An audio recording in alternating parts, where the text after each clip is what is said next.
This is Cruise Radio. I cruise a lot, and I always sail with travel insurance. You should too. Get a free quote today at tripinsurance.com. Here we go. Broadcasting from the tripinsurance.com studios in Jacksonville, Florida. This is Cruise Radio. Earlier this year, Rick took a transatlantic cruise. It went from Port Everglades, Fort Lauderdale, all the way across to Barcelona on Holland America's Oosterdam, and he's here to talk all about that cruise for 14 nights. Hey, Rick. Hey, Doug. It's great to talk to you again. Yeah, I was going to say, it's been probably, a couple of years since we chatted? Yes, it has. Excited to have you back on here. You're up in the Indiana area, if I remember correctly? Yes, southern Indiana. Yes. There you go. So you had to make your way from up there down to Port Everglades. But before we get to the ship, we're going to take a step back here. What made you want to take this transatlantic cruise on Holland America Line? Well, a couple of reasons. One, I love transatlantic crossings, but we have done 3 of them and always on Cunard Line's Queen Mary 2, which is great. But I wanted to see some of the stops on the southern transatlantic, and it's longer. So I had the time, the prices were reasonable for it, and we just decided to go for it. Awesome. And any pre-cruise time down in Everglades before boarding? Well, I'm always nervous. I try to never go in on the day of sailing. Mm-hmm. So we flew down the day prior. Didn't really have too much time, but I love the Fort Lauderdale area, so it was great to go down and just relax a little bit and not have the stress of getting over to the pier the next day. Now, when you go down there for pre-cruise or post-cruise, where do you tend to stay? Because you could spend, the couple extra dollars and do like the Marriott Harbor Front right there on the ocean, or save a couple bucks and stay more inland. Which one of those do you do? We usually stay either on Las Olas at the riverside, or at the La Meridian Dania Beach, which is really the Fort Lauderdale Hollywood Airport. And this time we stayed at La Meridian. If I have time and you can enjoy a lot, Las Olas is just fabulous to spend a day or two. Absolutely. So it's time to board the Oosterdam. You make your way to the cruise terminal. Now, I have to say, because we've had a few people on this year, and they've said that it's been hit or miss trying to get into Port Everglades from the outside. Some folks are reporting up to 45 minutes waiting in line to get checked and to get in. And some have reported they just kind of drove right in. So how was your experience getting into the port area? We had no delay whatsoever. Went straight over to the Holland America's terminal and went right in. Check-in was a breeze, probably 10 minutes, if that. And then we had to wait a while till boarding started. Actually, I was a little leery about boarding in general because the ship had just been at the Grand Bahama shipyard for a major refurbishment for 2 weeks. And you know how that goes. Yeah. They have contractors on board and it could be delayed. But they started right at noon and it was very, very easy. I want to ask you this while I'm just remembering it because of the dry dock. Did they add a physical location for Morimoto, the restaurant there, that Asian chef who has a place in Vegas? No, it is still a pop-up on Oosterdam. I don't anticipate them adding a permanent that. It was in Pinnacle Grill one night, I believe. Gotcha. I dined at Morimoto in Las Vegas, and I have to say, doing it in Vegas against doing it on Holland America, pretty much the same dishes, but about $300 cheaper doing it on Holland America. Oh, I bet. Yeah. Vegas is just outrageously expensive anymore. Yeah, especially these days. So you make your way on board the ship there. What were your first impressions as you boarded this time around? Well, we had sailed Oosterdam when it was pretty new, so it had been, probably 18 years since we had been on board. And I followed during the dry dock some pictures, and the ship looked spectacular. Almost every area had all new carpeting. Some of the areas were totally redone. And the Lido buffet, one of the crew members said they basically took a sledgehammer and went through and redid it all. A lot of areas of the ship were made more ADA compliant with public restrooms and counters there again, like at the Lido Market. So it looked fantastic for what is she now? A 19-year-old ship. As you were walking around, I know it's hard to change the layout of the ship because of the general arrangement and everything's done with weight and balance, but did you notice any maybe new venues or any walls that may have been pushed down or new places that weren't there that you remember? The one negative on that, the gallery bar that has been on several of the Vista and Signature class ships was removed. Ooh. They are just using that as an extra space for the casino. Non-smoking area, if I remember correctly. I didn't ever really use the casino, but I went through that area a couple of times, and I think that was now a small non-smoking venue. But other than that, no, the original purpose for the variety of public rooms was all the same. You make your way to the stateroom. What kind of room did you book for this Transatlantic, and what were your thoughts? Well, we had initially booked a standard veranda, and then got an offer to upgrade to a signature suite. And so, since this voyage has 8 nights at sea at first, and I tend to spend a lot of time in my cabin anyway, and we were able to get it on the starboard side, which when you're headed eastbound is the sunny side of the ship. And so we went ahead and upgraded to a signature suite, and it was absolutely fantastic. We just love that category with Holland America. Signature suite, how does that differ from a standard balcony cabin? It is probably 1.5 times larger. Nice. Like the veranda itself is 100 square feet, and it has upgraded furniture with the nice cushions and a larger table. Very large seating area, full-size sofa, cocktail table, 2 work areas, and then the bathroom has a dual vanity, the whirlpool tub and shower, and then a small separate standalone shower. With the signature suite and how large it is and a lot more space, it sounds like, do you have access to the Neptune Lounge, or are those exclusively for Neptune suites? That's for Neptune and Pinnacle only. Okay. Gotcha. And we did a cabin crawl on this from Cruise Critic, the group. And so we went into the Neptune Lounge, which they said had been totally redone, and it was beautiful, and went into a Neptune suite.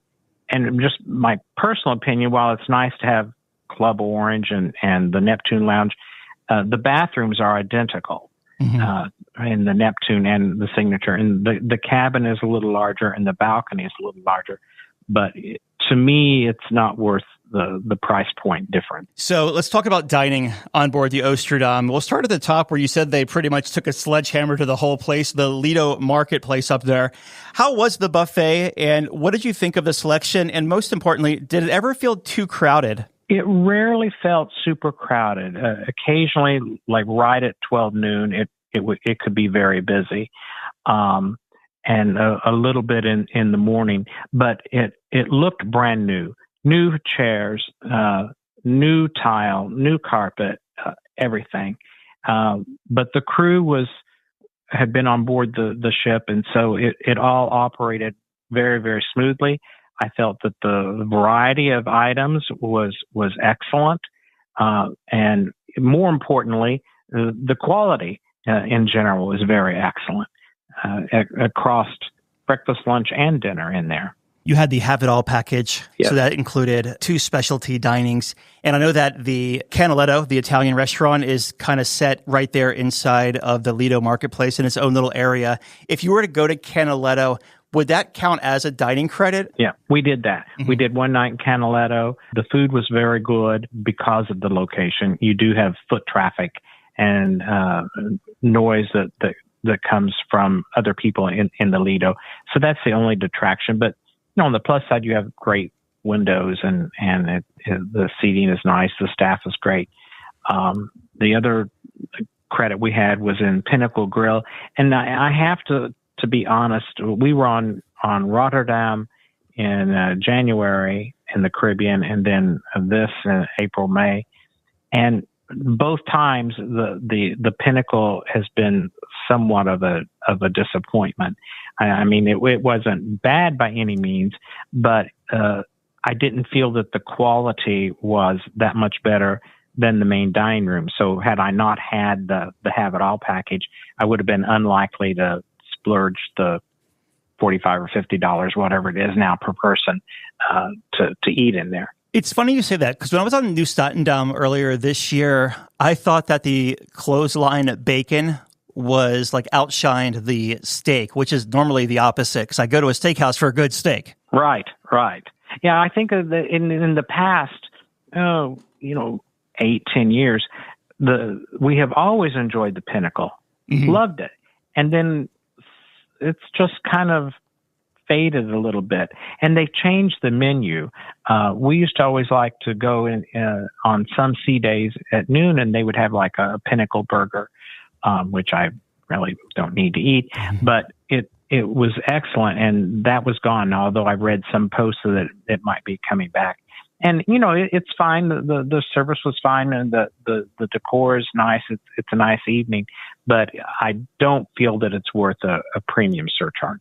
All right, so let's talk about the main dining room. What time dining did you have, and what did you think of your experience in there the times you did eat in the main dining room? We did any time, and on this Transatlantic, it worked out real well. We found a table that we liked.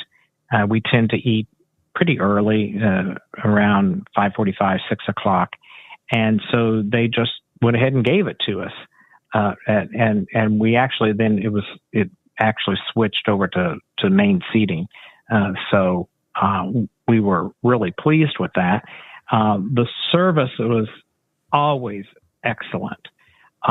And the quality was top notch. There was only one or two things that I thought, that they missed the mark on that. But otherwise, the variety was there, the quality was there, the service, you never felt rushed. Even though the ship was full at about 2,000 passengers, it was never overly crowded in there at all. 2,000 passengers sounds like such a dream number these days, though, when you think about how many they're packing into ships. Oh, yeah. I have no desire to do this Icon class or these great big cities at sea that are a theme park or a mall. I want to feel like I'm on a real ship on the ocean and have that connection. And Holland America fits that bill. When you were in the buffet area, we were talking about Canaletto being hosted in there, but I know on my sailing they had kind of we'll call it a pop-up, but it was more of like a New England style clam bake or lobster bake. Did they offer that one night on your sailing? I honestly don't remember. Yes, they did, because there were friends that we met that went and said it was good. But I really didn't see much of it. But I was kind of surprised that they had that. I didn't ask you. Out by the pool, you'll find dive-in burgers. What did you think? Well, they're addictive, and I like their veggie burger. Okay. That's what I would get. And the Beyond burgers or their grilled chicken, and they're outstanding. And I love, too, now that you can order on the app, and it pops up on your phone, because otherwise, you get a buzzer, which either way is fine. But they are speedy. It's always busy out there. But it's wonderful to sit under the Magradome, because while the temperatures were in the 60s most of the days, and if you were in the sun, it felt good, but it could be windy, and it was always just pleasant sitting there. Yeah, but the food was excellent at the dive-in. Let's talk entertainment. How was it throughout the 14 nights? They've never really been known for a lot of their entertainment, and I'm probably not like a lot of people in that I'm much more interested in the enrichment programs rather than the production. It's like Holland America is big on their music walk, and I never went to the Rolling Stone room, we used to be B.B. King's. Now I can't think of the name of what it is. I never did any of that. But their enrichment lectures, they had a marine biologist from Spain who was talking about marine life and research that he has done on the various areas that we're going to visit. And then they had a well-known British heart surgeon that talked a little bit about that, but then he talked about history of the Mediterranean and European regions. And so that was good. And they still have the one-step dance program, which I understand is going to be changing. They're going back to more production shows. And one of those was really good, but the other two we weren't really impressed with it. They had some good guest performers, singer and a violin performance. So overall, we really enjoyed the entertainment that we attended. Yeah, I was going to say, what did you think about them? I know since you're a big Holland America fan, about them removing like Lincoln Center Stage. Not happy about that. Although on this, they did have some, I think it was a string duo. And as much as I enjoy that, it was at a time that I never actually got to go in and sit and listen. I got to hear them as we were passing through, but and there again, I think that's something that they're going to start to change and be bringing back more of the string, not Lincoln Center, that affiliation, but that style of music. How were the sea days as far as crowds and congestion? And you mentioned that you walked through the casino a couple of times and you noticed that non-smoking casino, but as you walked through the smoking side, did the smoke really hit you or was it dispersed quite well? It was fairly strong. Mm-hmm. I've seen worse, but it was noticeable when you would go, right through it. But there were no crowds anywhere. I mean, to be the size ship it is, it has four forward, midship, and aft. So you have 3 elevator banks, and you would often get in a lift and go up, and there was nobody else there. The crowding was very, very rare to encounter. It's just a beautifully designed class of ship. You mentioned it was easy navigating around during sea days with very little crowds, but did anyone ever gravitate towards a certain area? For instance, like a nice sea day, people might be out by the aft pool. And did you check out the spa at all or the thermal suite? Well, I normally don't. My partner goes to the thermal suite. That was the one hiccup. In the dry dock, they gutted it, and it was not open until the last 2 days of the cruise. So they had workmen on board redoing the facility. But no, we did not get to use that at all this time. The aft pools, there were people that were out there. Some we didn't go out there too much, but it could be a little bit windy and a little bit cool. The Magradome was much more utilized. Okay.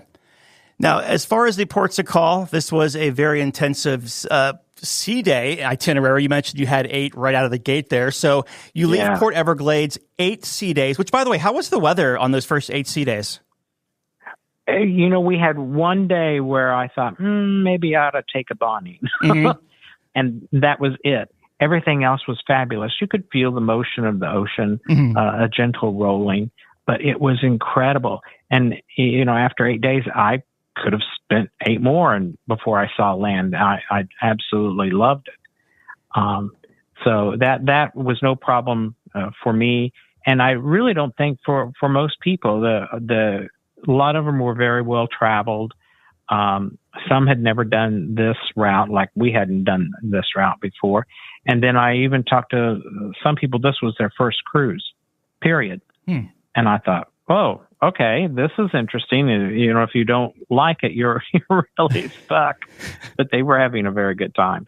Typically, once you leave Fort Lauderdale on a transatlantic cruise, your first stop is normally going to be one of those islands off the coast of Africa. So which one did you hit up first, and what did you do there?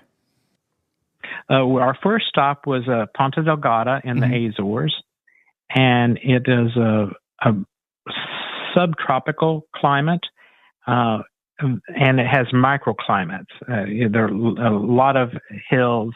It's a Portuguese island, very clean, very nice. we did a tour to a town called Furness, which is aptly named because it has volcanic vents that are actually pretty loud and a strong sulfur smell coming up out of them. And then there's a thermal pool that is almost a mustard-colored volcanic pool that a lot of people were swimming in, and then some gardens around it. And then interesting for me, in another part of the island, it has the only tea plantation in Europe. And although our time there was very brief, it was interesting to go up and see the rows of tea bushes and then to see some of the machinery of the factory and how they process the tea. That is something I've never thought of. Fascinating. So you didn't have much time there, so it was straight back to the boat, or the ship, I should say. What was your next port of call? Funchal, the island of Madeira. Again, also Portuguese, and it's called the Hawaii of the Atlantic. And it reminds me in a lot of ways of Kauai. Very, very straight up and down mountains and cliffs. And we went to 2,000-foot high overlook with the glass floor. And the island is so lush. They call it an island of eternal spring. And it was probably 68 outside, and a little bit of a breeze. And you stick it in the ground and it grows. There, you'd see sugar cane, you'd see banana trees, you'd see all these kinds of flowers, hydrangea. They were getting ready. The next week was a huge flower festival that they have. And I'm sure you probably have heard of Madeira wine. It is a sweet kind of a dessert wine, and Blandies is one of the main families that have been there for about 160 years on the island. And we went to their warehouse and tour, which is right in the middle of Funchal. Very interesting tour, very, very well done. And then, of course, had a tasting. And then we also went to a famous hotel called Reed's Palace, which is now part of Belmont Group that runs the British Pullman trains. And it was built at the end of the 19th century. And everyone from Churchill on has stayed there and had an afternoon tea. And it's on the side of a hill with fantastic views back down over Funchal. It's just a stunning island all the way around. Both those ports, Ponta and Funchal, I believe I'm saying that correctly, are amazing in their own right. So you had a day at sea, then what was up next? Then another day at sea, and then we had a fairly brief call at Ceuta in Spanish Morocco. It is a part of Spain, even though it is in Africa. The ship was originally scheduled to go to Gibraltar, which I really wanted to do, and they changed it due to congestion. So I wasn't overly thrilled. We did a tour up to an area that had an overlook, but it was on May Day, May 1st, and everything is shut down. All the stores, most of the restaurants, there were a few that were open. So we just walked around the town a little bit and saw some of the sights. It has some interesting architecture and statuary, and then ended up going back to the ship. Had it been on a different day, I would have enjoyed it more when more things would have been open. I'm trying to think. Ceuta, that's right across from Gibraltar? Yeah. Okay. Yeah, right directly across. And it was a cloudy day, so we couldn't really see Gibraltar from Ceuta until we sailed. And then right after we sailed, I went up on deck and we got close enough and it cleared up that I could see the rock. And that's cool. Was happy to see that. Yeah, that is a magical view there. So after Ceuta, your cruise ended? We terminated in Barcelona. Barcelona. What a great cruise too, Rick. And I know it went by pretty fast for you, but it's, 8 days up front. By day 6, 7, 8 at sea, people are getting antsy, wanting to get off the ship, and then it's time to get off the ship finally. So how was the disembarkation in Barcelona? We had a lot of luggage, so we checked it, and we picked our assigned time. We were meeting my best friend who lives in London. She came down to meet us in Barcelona, and then we went on to Madrid for 3 days. And the disembarkation couldn't have been easier. Walked right off. Luggage was right there in the terminal. Went straight out to a cab. It was probably 15 minutes. Do you have any first-time tips to offer anyone either sailing that itinerary or doing a transatlantic cruise in general? If you like sea days, the transatlantic is great. And I suggest that you do this type of a cruise. And there were a lot of people that were using it as transportation. They were going on to do other things. And if you enjoy socializing, because a lot of the people are very well traveled and they're engaging, they're fun to talk to. It's a great way to see some off of the beaten path islands that a lot of people live in North America don't necessarily go to. And it's usually a pretty cost-effective holiday as well. And compare that then try a North Atlantic, Southampton, New York on Queen Mary too. I think you'll enjoy both. Any airfare tips you can offer? It's pretty pricey these days, especially for flying from the U.S. over to certain European gateways. Airfare was high. We booked through Holland America Line, wanted premium economy. I've not had the best luck the last 2 times coming home from Europe. Last August or this time, and the transatlantic flight this time was okay, but then once we got to the States and had a connection, there were mechanical issues, and the other time there were delays out of London. So, yeah, but I would look around and see one if you had miles and there's a promotion, and if not, then see what the cruise line offers, because certainly, while it wasn't inexpensive, it was a little less expensive to book through Holland America Line with fewer restrictions than had I done it directly through United. Can you pick your own seat when you book through the cruise line? Yes. Generally, you can. You go by whatever the airline rule is. Okay. See, we had no problem in picking the seats that we wanted. What was the biggest highlight of this cruise for y'all? Just being at sea and getting to know the crew and fellow passengers. We just had a wonderful time, and I'm ready to go again. Sounds like it. What a great sailing, too. So your final thoughts on Holland America's Oosterdam. It underwent that massive dry dock before you sailed with the sledgehammer at the buffet and the remodeled spa. Don't hesitate in booking it. Also, in standard balcony cabins, Deck 8 has new bathrooms. So that's another tip that you might want to check out. But don't shy away from the older ships. Beautiful teak wraparound promenades. It's great to exercise out there with steamers and lots of public rooms that look out onto the sea. And it's not a loud environment.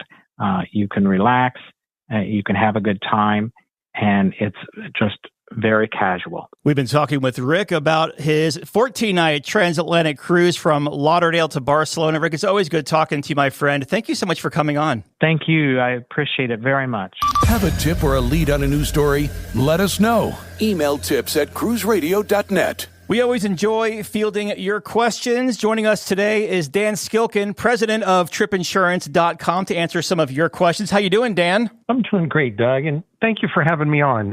You cannot believe the number of people that contact us or email us just looking for help on information on travel insurance and to get help with claims and things like that. So it's always a pleasure to help out in every way we can. Well, it's always good to have you on here, Dan. And we're going to talk hurricanes today, which brings us to, if you're going to purchase a travel insurance policy for your cruise, you better do so before the storm is named. So with that being said, what should you look out for when purchasing policies during hurricane season?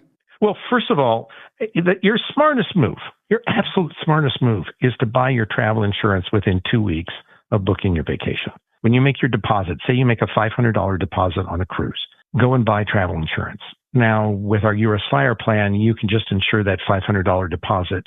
And as you make additional deposits on the trip, you can insure those. You can give us a call and increase your trip cost, and we can cover the additional payments that you made. But also, a lot of people are waiting to buy travel insurance until they booked all of their plans. And that's not necessary. Every travel insurance plan on the market, you can phone up the insurance company and say, hey, I booked additional travel arrangements that I would like to insure. Here is my updated trip cost per person. They will just charge you the difference. There is no penalty for doing that. It's a smart thing to do, but get your travel insurance within the first 2 weeks. And with regard to hurricane coverage, this is important because as soon as the hurricane is named, if you buy the travel insurance plan after that hurricane has been named, they won't cover a loss on that hurricane. So a lot of people are sitting back and saying, oh my God, there's a hurricane coming. I should go buy travel insurance because I may not be able to take my trip. And you're out of luck if that hurricane was named before you bought the plan. So that's the first key one. And then the next one is take a look in the plan. Some plans will cover you for hurricane warnings. Some will not. Some will only cover you if a destination is wiped out by the hurricane and is uninhabitable, or if your home is uninhabitable. Some will not. Almost every plan will not cover necessarily a cruise ship changing itinerary to get around the storm. But it will cover any loss on excursions that you've prepaid and then you don't show up for because they never make it to that particular island because of your hurricane. We've had a number of people remember, I spoke on your show once, Doug, about getting some kind of hotel reservation or spending a night in the port before departure, which would activate language in the plan that your departure port was an actual destination on your itinerary. And a lot of people have phoned up and said, hey, what if I'm staying with friends? I'm staying with family, and then I'm departing on my cruise. Is that still considered a destination for me? If you are buying your travel insurance door to door, so you're insuring from the day you leave your home to the day you get back to your home, and you travel to, let's say, Miami, and you've got family there, and you spend the night before or 2 nights before the cruise ship with family, and then you depart on the cruise ship, the insurance company can see that in your itinerary, and they see that Miami is a destination in your vacation, and they're going to cover you in the event that there is a hurricane warning or a hurricane disaster that happens at your departure point. It's an important consideration to take a look at. But when you're reading the language of the plan, make sure that it covers hurricane warnings, because not all of them do. I think we should also speak on what someone should look for when purchasing a travel insurance policy in general, because a lot of people don't read the fine print. They just buy that $79 policy from the cruise line and wind up regretting it later. First of all, absolutely no one can force you to buy travel insurance when you buy your cruise. It's against the law in every single state. And I'm not talking about mildly against the law. I'm talking about jail time if somebody forced you to buy insurance or tried to bundle insurance with a cruise. It's just, no, they cannot say that, well, to get this cruise rate, you've got to buy the insurance. No, you do not. It's against the law for them to require it. And most of the time, Doug, that the travel insurance plans that come with a cruise are commercial plans. So they're specifically written in a partnership between the cruise company and the insurance company. The insurance company covering certain risks and the cruise ship covering certain risks. So for instance, the cancel for any reason portion on a typical commercial cruise ship policy is covered by the cruise company. And it's done in the form of a voucher for a future cruise. So, but if you had bought travel insurance with cancel for any reason, they pay cash and you get your cash back. So you're just sort of taking a look at this and saying, well, what is the difference in coverage between if I bought it through the cruise company? Well, one thing, there isn't a single cruise policy that covers bankruptcy of the cruise line. And there are a lot fewer reasons for cancellation that are covered in a cruise line travel insurance policy. They can be more expensive. You'd be surprised at the money that you'd save if you just did some comparison shopping on a third-party website. And you'll get better coverage. You'll get better hurricane coverage. You'll get bankruptcy coverage. And the other thing is that a lot of people don't read the policy. They just make an assumption, well, this is from the cruise company, so I'm covered. And they're thinking, well, if I medically couldn't go on the cruise, that's my biggest risk. But there's a lot of risk when you're on the cruise itself. You and I have talked about people that bought travel insurance through the cruise company and then didn't even have enough medical coverage to cover an onboard sickness where they were in the infirmary, and the cruise insurance coverage only covered half of their medical bill. Yeah. And then we're stuck with the balance of their medical bill.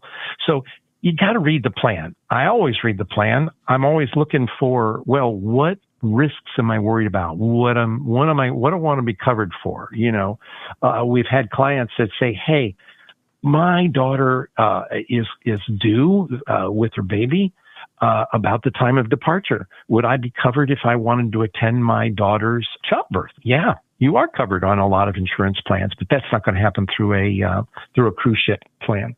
The next is when you talk about how to get the best deal, you got to be really careful. There's an awful lot of people that come to a comparison website, they get a quote, and then they click on and buy the cheapest plan that comes up, because they're used to the fact that when you're buying homeowners insurance or auto insurance, for all intents and purposes, they're standard forms.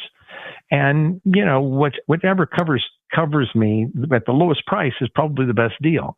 That's not the case with travel insurance. Travel insurance, they're all custom plans. There's not a single two plans that are exactly the same or cover exactly the same risks. Also, different companies price differently. They will target a particular age bracket, like they're looking for people that are under 60 years of age. And so they actually lower their prices in their rate tables for people that are under 60 years of age. Or some will target older travelers because they believe they're more stable, less chance of cancellation in advance, except for medical. So it'll be cheaper if they're over 70. You never really know until you get a quote and do some side-by-side comparison and look, but be very careful about going for the lowest price and start looking at the features themselves. By just spending even $10 more for the travel insurance plan, all of a sudden you'll discover, wow, this one has much better features, more coverage, and I'm only spending $10 more. That's a good deal. Not saving the $10, and then I've had people that turned in a claim and they said, well, wait a minute, I had a $200 hospital bill, for emergency room visit, but it only covered $100 of it. And we look in the plan and it's got a deductible of $100, which is pretty rare, but they only saved $10 doing that. And they said, oh, I'm never going to do that again. That cost me money. I might as well have paid the $10 because then I don't have to worry about deductibles. So the devil's in the details. Read the plan, figure out what's going on, but don't always reach for the absolute cheapest. Take a look at it and say, if I spent, a few dollars more, would I get better coverage? Absolutely. And the last thing that I wanted to share, Doug, is that I'm very careful about overbuying excessively high medical coverage or excessively high medical evac coverage.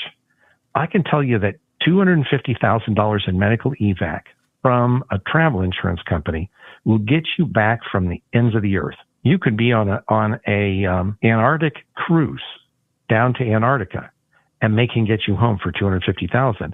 And one of the reasons for it is because the travel insurance companies have a contract with a particular medical evac company that covers all of their medical evac at a significantly lower price. If you phoned up a medical evac company without any kind of contract up front and said, well, could you get me back from Antarctica? They'd say, yeah, we will, for $750,000.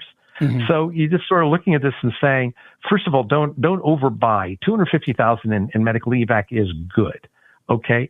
Maybe if I were going to Nepal and I was up on the mountain, and remember, most travel insurance doesn't cover adventure climbing and that sort of stuff. But if you were hiking or something like that and you were really worried, you might get $500,000 in coverage, but you're going to be fine there. Buying $1 million in medical evac coverage they dress up the plan with that, but nobody will ever hit that number. Also with medical coverage, a lot of times $100,000 in medical coverage is going to be just fine, because many times, provided they can, if you've got medical evac and you're pushing a high medical bill, the insurance company may just want to bring you back to the United States, where you'll be covered by your own insurance when you get back to the U.S. Also, there's an awful lot of countries in the world where they don't have the kind of expensive medical like they do in the United States. Now, that's not true everywhere. You go to England, medical treatment can be very expensive. But in Italy, it's free. You go into a hospital in Italy, they'll take care of you, and you ask them, what I owe you, and they'll say nothing. So it just depends upon where you're at. But be careful about overbuying in that regard. And if you have any questions about, well, what would be the best plan for a particular trip, you can always email us at support@tripinsurance.com. We're happy to help anybody, even if you're not buying from us, with regard to any of your questions on travel insurance. All right, Dan Skilken, president of tripinsurance.com. As always, thank you so much, my friend. Doug, it's a pleasure. Thanks for your time. Have a question or a comment for the show? Yeah! Send an email or voice memo to doug@cruiseradio.net. A big question we get at Cruise Radio is, how do I know if I need trip insurance? Simple answer. If you're getting on a plane, taking a road trip, or getting on a cruise ship, you need to have travel insurance. Hey, it's Doug Parker from my friends at tripinsurance.com. Not only does tripinsurance.com protect your vacation investment, but it also gives you peace of mind in case anything were to go wrong on your trip. How do they do it? They offer 3 different types of trip insurance policies. Good, better, and best. One policy for every vacation budget. But it doesn't just stop there. They're up to 40% lower when you shop around on other comparison sites. Plus, tripinsurance.com offers 24-hour customer support before, during, and after your trip, online claims assistance, and travel alerts to let you know what's going on at your destination. But find out for yourself. Check out tripinsurance.com. All right, Dougie, let's see what we got for you, buddy. Cruise Radio is produced at the tripinsurance.com studios in Jacksonville, Florida. Get cruise news, ship reviews, and money-saving tips every Thursday on Cruise Radio. If you've enjoyed this episode, please subscribe to the show. If you want to help spread the word, give Cruise Radio a 5-star review. Find Cruise Radio where you listen to your favorite podcast, or online at cruiseradio.net. I'm your announcer,